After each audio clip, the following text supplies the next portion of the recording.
रंजनपुर कहकर एक गांव में सयूरी मोमोज वाली बहुत मशहूर होती है। उसके हाथ के मोमोज चखकर हर कोई उनका बहुत बड़ा फैन बन जाता है और उसकी भर भर कर तारीफें करता है। ये लीजिए काका, आपके 2 प्लेट स्टीम्ड मोमोज और आपके फ्राइड मोमोज। अरे वाह वाह वाह सयोरी, क्या मोमोज बनाती हो तुम। सच में मेरा गांव नेपाल में है और तुम नेपाल जैसे ही मोमोज बनाती हो। अरे वाकई में तुम्हारे हाथ के मोमोज खाकर तो मन कर रहा है और खाऊं और खाऊं। इतने स्वादिष्ट मोमोज बनाने के पीछे का राज क्या है भाई, जरा हमें भी तो बताओ। कुछ नहीं भाई साहब, मैं तो केवल खुले मन से सबके लिए मोमोज बनाती हूँ और पूरे सच्चे मन से किया गया हर एक काम अच्छा नतीजा ही देता है। सुंदर, अति सुंदर, बहुत ही नेक विचार हैं तुम्हारे सयोरी। सयूरी का मोमोज ठेला अच्छे से चल रहा था। वो अच्छे खासे पैसे कमाकर अपने बूढ़े माता पिता अशोक लाल और चित्रा का ध्यान रख रही थी। एक दिन गांव में नटवरलाल नामक एक आदमी आता है जो अपना खुद का मोमोज ठेला लगाता है। लेकिन वो देखता है कि सयूरी के मोमोज ठेले पर काफी ज्यादा भीड़ जमी हुई है। ये क्या, इस सयोरी मोमोज वाली के ठेले पर इतनी भीड़ है और मेरे ठेले पर तो एक मक्खी भी नहीं मंडरा रही है। पता नहीं ऐसी कौन सी जादुई सामग्री मिलाती है ये सयूरी अपने मोमोज में, जो सभी इसके मोमोज के दीवाने हो गए हैं। ग्राहकों को सयूरी के हाथ के बने मोमोज के साथ साथ उसका नेक और अच्छा स्वभाव भी पसंद था। और यही एक और वजह होती है उसके ठेले पर हर दिन इतनी भीड़ लगने की। चाहे गर्मी हो, बरसात हो या बर्फबारी, सयूरी के ठेले पर हर दिन भीड़ लगी होती है। सयूरी की इस तरक्की को देखकर नटवरलाल को बहुत जलन महसूस होती है और वो अपने शैतानी दिमाग में सयूरी के खिलाफ कुछ करने की योजना बनाने लगता है। बस, अब बहुत हुआ इस सयूरी का राज। अब इसके मोमोज ठेले पर मैंने हमेशा हमेशा के लिए ताला नहीं लगवा दिया ना, तो मेरा नाम भी नटवरलाल नहीं। एक सुबह सयूरी अपने माता पिता अशोक लाल और चित्रा को नाश्ता देकर, चलिए माँ पापा, मैं ना ठेले पर जा रही हूँ, दाल सब्जी और फुलके बना दिए हैं, खा लीजिएगा। हाँ ठीक है सयू बेटा, ध्यान से जाना। अरे छाता तो लेती जा सायू, बारिश आ गई तो। नहीं आएगी बारिश आज, ठेले पर छाता है, चिंता मत कीजिए, आपकी सईयो भीगेगी नहीं। कितनी मेहनत करती है ना जी हमारी सईयो। सच में भगवान हमारी सईयों के दामन में सिर्फ खुशियां ही भर दे और सारे गम के बादल दूर कर दे। और साथ ही उसके लिए एक अच्छा लड़का भी भेज दे। 2-3 सालों में सयूरी 30 की हो जाएगी। मुझे तो उसकी शादी की ही चिंता सताती रहती है हर पल। उस दिन सयूरी फटाफट चलते हुए ठेले पर जा रही थी। उसे रोज के समय से उस दिन कुछ ज्यादा ही लेट हो गया था। चल चल सयूरी, जल्दी चल, ग्राहक आकर खड़े होंगे मेरा इंतजार करते हुए। तभी अचानक से उसके सामने एक टेम्पो आती है जिसमें नटवरलाल बैठा होता है और नटवरलाल टेम्पो से सयूरी को ठोकता है और सयूरी वहीं पर खून से लथपथ होकर बेहोश हो जाती है। कुछ देर बाद वहां पर कुछ गांव वाले आकर सयूरी को अस्पताल ले जाते हैं। एक्सीडेंट के कारण सयूरी अंधी हो चुकी थी, उसकी आंखों की रोशनी अब जा चुकी थी। क्या कहा, हमारी सईयू अंधी हो गई? नहीं, ये क्या हो गया अशोक लाल जी, अब हमारी बेटी कुछ नहीं देख पाएगी। इतनी मेहनती और इतनी गुणवान लड़की हमारी सईयू। क्या ऐसा कोई उपाय नहीं है डॉक्टर साहब, जिसके द्वारा सयूरी की आंखों की रोशनी फिर लौट आए?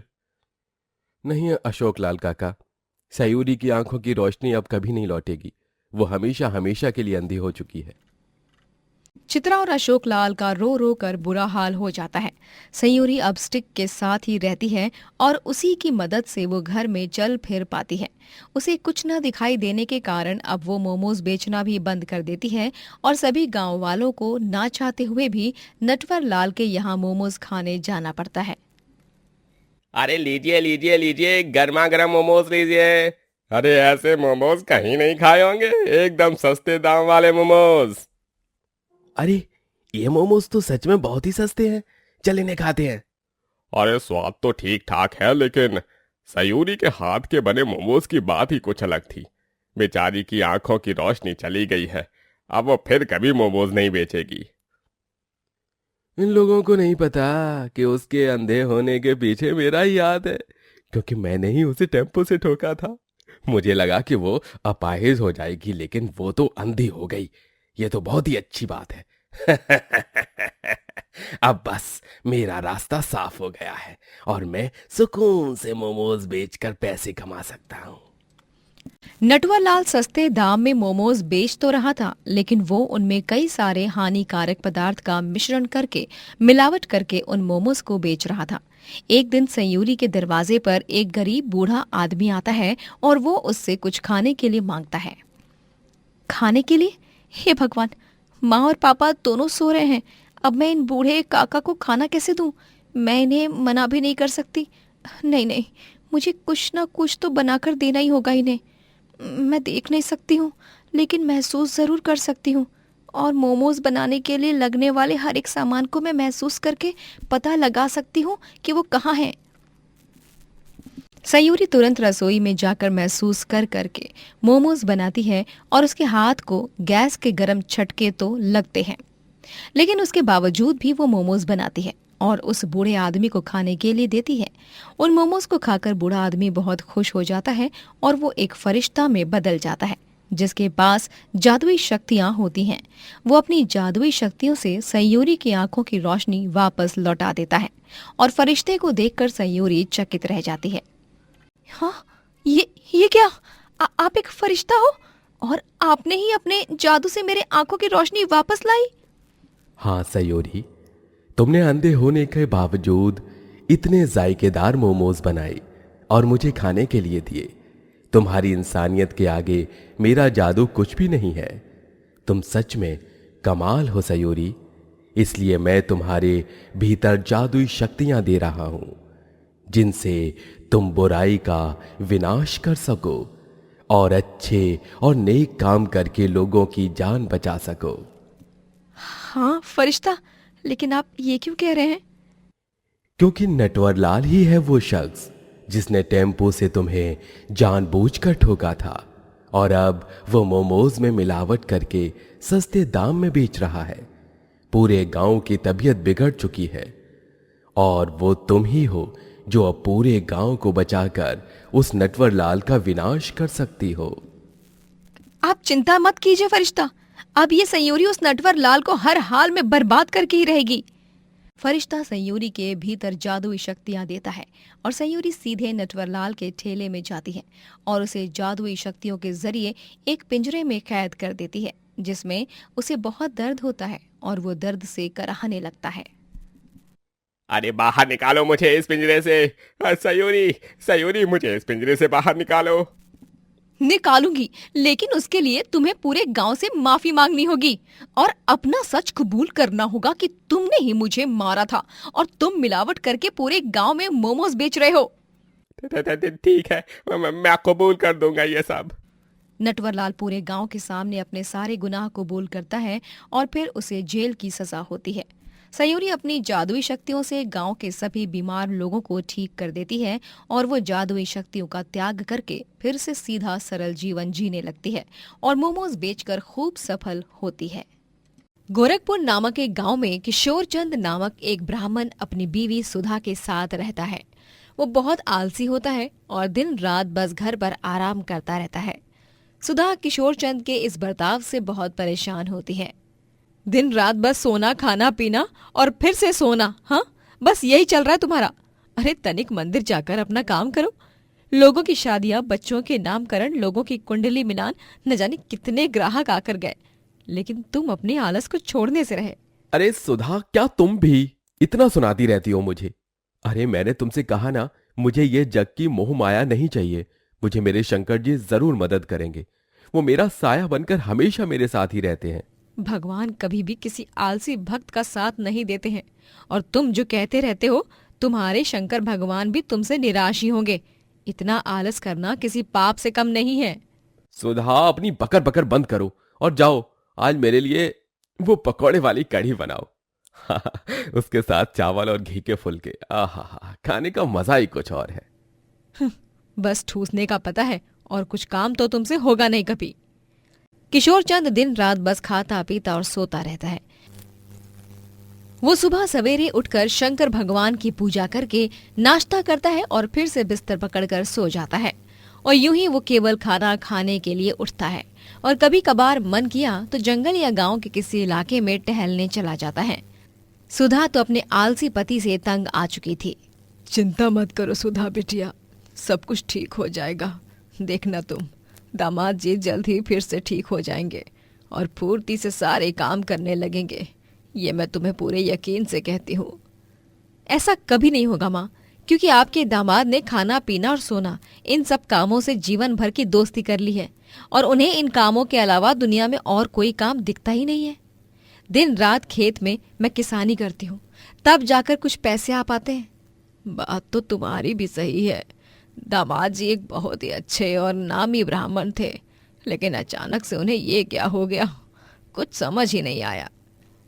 मैं तो शंकर भगवान से रोज बस यही प्रार्थना करती हूँ कि मेरे पति जल्द से जल्द ठीक हो जाए। मुझे उनका ये रूप देखा ही नहीं जाता। आलस उन पर इतना हावी हो चुका है कि उन्हें किसी भी चीज की सूझबूझ नहीं रहती। एक दिन किशोर चंद यूं ही टहलते टहलते जंगल के रास्ते से गुजर रहा होता है। तभी उसे एक गरीब आदमी दलदल के भीतर फंसा हुआ दिखता है। उसे देखकर किशोर चंद उस गरीब आदमी की मदद कर उसे दलदल से बाहर निकालता है। तुम ठीक हो भाई?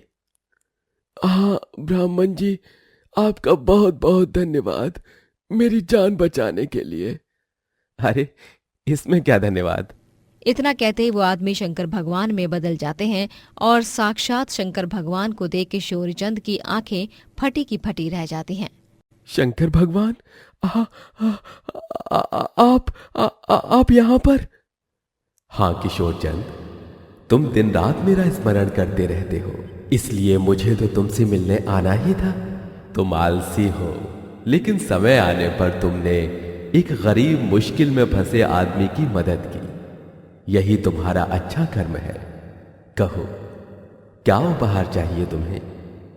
शंकर जी, मुझे बस एक ही उपहार चाहिए, और वो है कि मैं जीवन भर बस मजे से आराम करता रहूं और कुछ काम न करूं। ठीक है किशोर चंद, मैं तुम्हारी इस मांग को स्वीकारता हूं और मैं तुम्हें एक जादुई सैनिक दूंगा जो तुम्हें अपना राजा समझकर तुम्हारे सारे काम करेगा। इतना कहकर शंकर भगवान वहां पर अपनी जादुई शक्तियों से एक जादुई सैनिक प्रकट करते हैं। अरे वाह, ये तो गजब ही हो गया। ये सैनिक मेरा है, मेरा सैनिक, और मैं इसका राजा। हाँ किशोर चंद, लेकिन एक बात कान खोल कर सुन लो। इस जादुई सैनिक को तुम्हें 24 घंटे कुछ न कुछ काम देना होगा। अगर तुमने इसे खाली छोड़ दिया तब ये तुम्हें मारने आएगा। ऐसा कुछ होगा ही नहीं शंकर जी, क्योंकि मैं इस सैनिक से दुनिया भर के सारे काम करवाऊंगा और इसे कभी खाली नहीं छोड़ूंगा। ठीक है किशोर चंद, अब मैं विदा लेता हूं। खुश रहो। तथास्तु। जय हो भोलेनाथ की, जय हो भोलेनाथ की।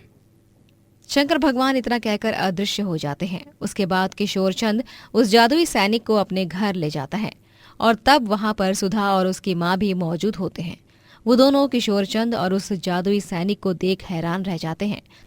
किशोर चंद सुधा और उसकी माँ को सब कुछ बता देता है। क्या? इसका मतलब तुम जो काम इस जादुई सैनिक से कहोगे वो काम वो करेगा? हाँ सुधा, ओ मेरे जादुई सैनिक, जाकर मेरे लिए खेत से गन्ने तोड़ कर ला।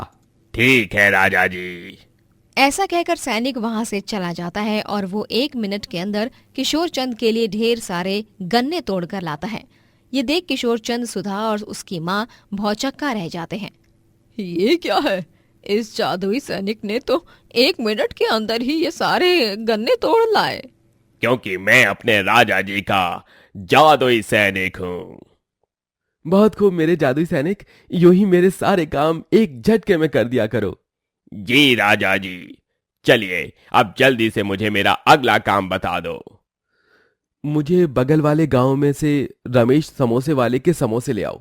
बहुत मन कर रहा है मुझे उनके समोसे खाने का। ठीक है राजा जी। सैनिक फिर से 1 मिनट के अंदर किशोर चंद को बगल वाले गांव से समोसे लाकर देता है और इसी तरह सैनिक किशोर चंद के सारे कामों को चुटकी में कर देता है, जिससे अब किशोरचंद अपने जादुई सैनिक से पूरी तरह परेशान हो जाता है। दिन रात उसे बस सैनिक को आदेश देना पड़ता है। रात में वो थक जाता है और इस कारण सैनिक के पास कुछ काम ना होने के कारण वो किशोरचंद को लाठी से मारने लगता है। मत मारो, अरे मत मारो, मुझे मुझे मत मारो। ये लो राजा जी, मुझे काम दो वरना मैं आपको यूं ही मारता रहूंगा। हे भगवान, छोड़ दो मेरे पति को, दुष्ट सैनिक। सैनिक किशोरचंद को खूब मारता है। तभी किशोरचंद जल्दी से उसे अपने लिए तबेले के गाय का दूध लाने को कहता है। तभी सुधा, माँ जी, मैं क्या करूं? मैं तो इस जादुई सैनिक को अपने साथ लाकर बुरी तरह फंस गया हूं। ये तो हाथ धोकर मेरे पीछे ही पड़ गया है। शंकर भगवान, ये आपने कैसा उपहार दे दिया मुझे?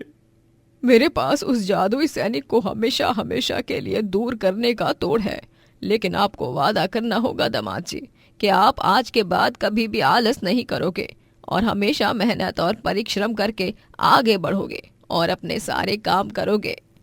हाँ माँ जी, मुझे माफ कर दीजिए, लेकिन मैं आपको वचन देता हूँ कि मैं आज के बाद कभी भी आलस नहीं करूंगा और मेहनत से अपने सारे काम करूंगा। ठीक है, हमें उस जादुई सैनिक को रोकने का तोड़ उसे काम देकर ही होगा, लेकिन हम उसे ऐसा काम देंगे जिसे वो कभी पूरा नहीं कर पाएगा। लेकिन माँ, ऐसा कौन सा काम है? जब वो आएगा तब उससे कहना कि गांव की नदी के पास जाकर 10 बार एक हाथ से ताली बजा कर आए, जो कि कभी नहीं हो सकता। अरे वाह, यह तो बहुत ही अच्छा उपाय है माँ जी, धन्यवाद। किशोरचंद अपनी सास के बताए गए उपाय को इस्तेमाल करता है और इस तरह सैनिक जिंदगी भर उस नदी के पास खड़े रहकर एक हाथ से ताली बजाने का खूब प्रयास करता रहता है, लेकिन कभी बजा नहीं पाता। वहीं शंकर भगवान द्वारा दी गई इस सीख से किशोरचंद को बहुत अच्छा सबक मिलता है और वो फिर कभी आलस नहीं करता और फुर्ती से सारे काम करने लगता है। अवनी एक गरीब और अनाथ महिला होती है जिसकी शादी मोहित से होती है। ससुराल वाले अवनी से बहुत प्यार करते हैं और उसे अपनी बेटी की तरह ही मानते हैं। ससुराल में उसकी सास जमुना और ससुर प्रेमलाल होते हैं। कुछ ही महीनों बाद अवनी गर्भवती हो जाती है, लेकिन एक दिन गर्भावस्था में जब अवनी एक जगह टैक्सी में जा रही होती है तभी उसका एक्सीडेंट हो जाता है और वो बुरी तरह घायल हो जाती है। डॉक्टर कैसी है अवनी अब? और मेरा बच्चा, वो तो सही सलामत है ना? बताइए ना डॉक्टर।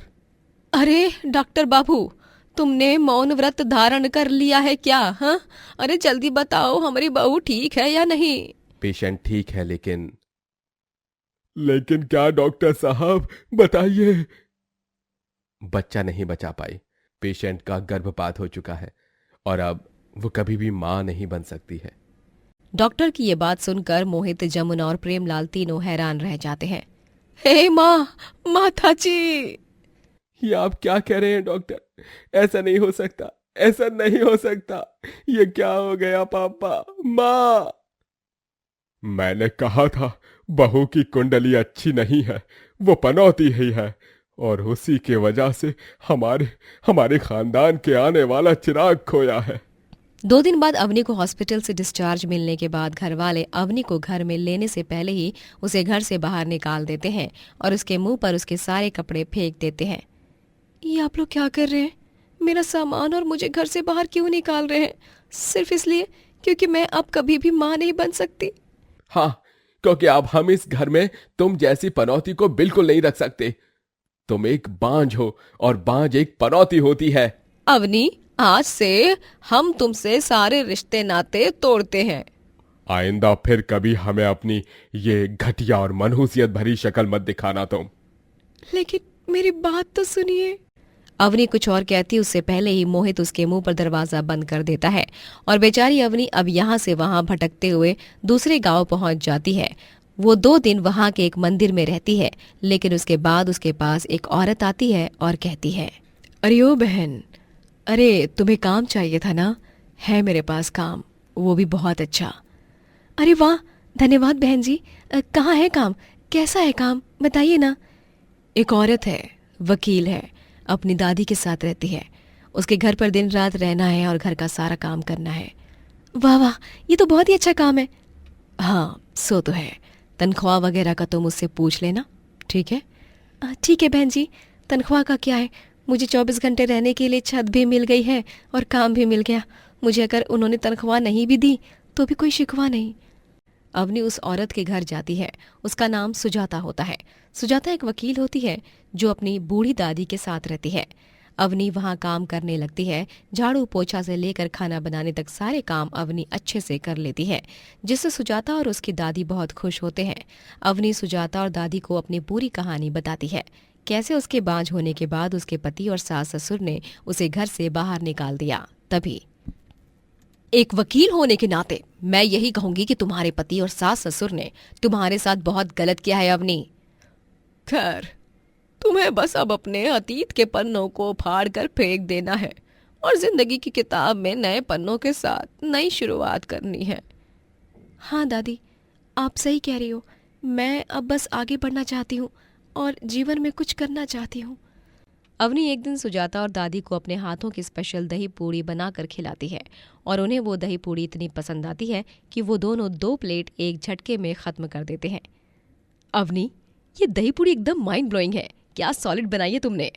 हाँ अवनी बिटिया, एकदम सही बनी है। बाहर से कुरकुरी और अंदर से नरम, मज़ा ही आ गया। धन्यवाद सुजाता जी। धन्यवाद दादी। अवनी, क्यों ना तुम अपना खुद का एक दही पूड़ी ठेला खोल लो। दही पूड़ी ठेला? हाँ, दही पूड़ी ठेला। उस ठेले के जरिए तुम ढेरों पैसे कमा सकती हो, क्योंकि तुम्हारे हाथों की दही पूड़ी को मतलब खास है, ये कोई मामूली नहीं है, समझी? कोई ऐसी मामूली दही पूड़ी नहीं है ये जादुई दही पूड़ी है और इनका स्वाद ही एकदम निराला है। सबको खूब पसंद आएगी तुम्हारी ये स्पेशल दही पूड़ी। अवनी बिटिया, सुजाता का सुझाव एकदम मस्त है, तुझे ये करना चाहिए। पैसों की चिंता तुम मत करना, मैं हूं ना, तुम्हारी बड़ी बहन। ठीक है सुजाता दीदी, आप सच में बहुत अच्छी हो। सुजाता अवनी को पैसों की मदद करती है और अवनी अपना दही पूड़ी का ठेला लगाती है और वो दही पूड़ी बेचने लगती है। खट्टी मीठी मसालेदार दही पूड़ी, आइए आइए दही पूड़ी खाइए, एकदम स्वादिष्ट और मज़ेदार। एक बार खाएंगे तो बार बार आएंगे। दही पूड़ी, दही पूड़ी। अवनी के दही पूड़ी ठेले पर थोड़ी देर में ढेर सारे लोग आने लगते हैं और वो इस बात से बहुत खुश हो जाती है। हा भाई वाह, मजा ही आ गया जी इस दही पूरी को खाकर। हा एकदम मस्त बनी है जी। मुझे तो और 1 प्लेट खानी है। और मुझे तो और 2 प्लेट खानी है। जिंदगी में पहली बार इतनी मजेदार और बेहतरीन दही पूड़ी खाने को मिल रही है। मन तो कर रहा है खाते ही जाऊं और रखूं ही नहीं। धन्यवाद भाई साहब, ये लीजिए आप दोनों की दही पूड़ी। अवनी का दही पूड़ी ठेला थोड़े ही दिनों में तेजी से चल पड़ता है। सुबह से लेकर रात तक 1 मिनट भी ऐसा नहीं होता है जब अवनी के ठेले पर ग्राहक नहीं होते। इन सब में सुजाता और दादी दोनों अवनी का भरपूर साथ देते हैं। वो उसे हर रोज़ और अच्छा काम करने के लिए प्रोत्साहित करते हैं।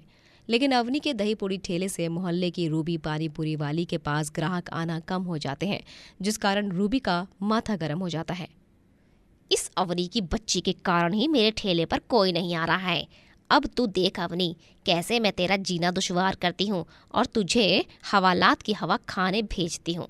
बस एक बार तू यहाँ से चली जाए तो फिर मेरा रास्ता साफ हो जाएगा और फिर सभी मोहल्ले के वासियों को घूम फिर कर मेरे ठेले पर ही पानी पूरी खाना आना पड़ेगा। रूबी रात में चुपके से अवनी के दही पूड़ी बनाने के सामान में एक ऐसी दवाई मिला देती है जिससे लोगों की जान खतरे में जा सकती है। अगले दिन अवनी उसी जानलेवा मिलावट वाले सामान से दही पूड़ी बनाकर बेचती है और 2 से 3 दिन बाद जिन लोगों ने अवनी के ठेले की दही पूड़ी खाई होती है वो सब गंभीर रूप से बीमार पड़ जाते हैं और फूड इंस्पेक्टर अवनी को जेल में कैद कर लेते हैं। लेकिन तभी उससे मिलने सुजाता आती है। सुजाता दीदी, दीदी मुझे इस जेल से बाहर निकालो। मैंने कोई मिलावट नहीं की थी, जरूर ये किसी की साजिश है। तुम रो मत अवनी, मैं तुम्हें कुछ नहीं होने दूंगी और मैं तुम्हें बेगुनाह साबित करके रहूंगी, ये मेरा तुमसे वादा है। सुजाता का पहला शक सीधा रूबी पर ही जाता है, क्योंकि उस मोहल्ले में अगर कोई अवनी के ठेले का दुश्मन हो सकता है तो वो व्यक्ति भी दही पूड़ी या पानी पूरी बेचता होगा। सुजाता दिन दहाड़े रूबी को घर पर पुलिस को लेकर जाती है और वहां पर वही दवाई मिलती है जिससे लोग बीमार पड़ते हैं। और आखिर में सुजाता कोर्ट की हियरिंग में अवनी को बेगुनाह और रूबी को गुनहगार साबित कर ही देती है। और फिर अवनी अपने दही पूड़ी के कई सारे आउटलेट्स खोलती है और खूब तरक्की करती है।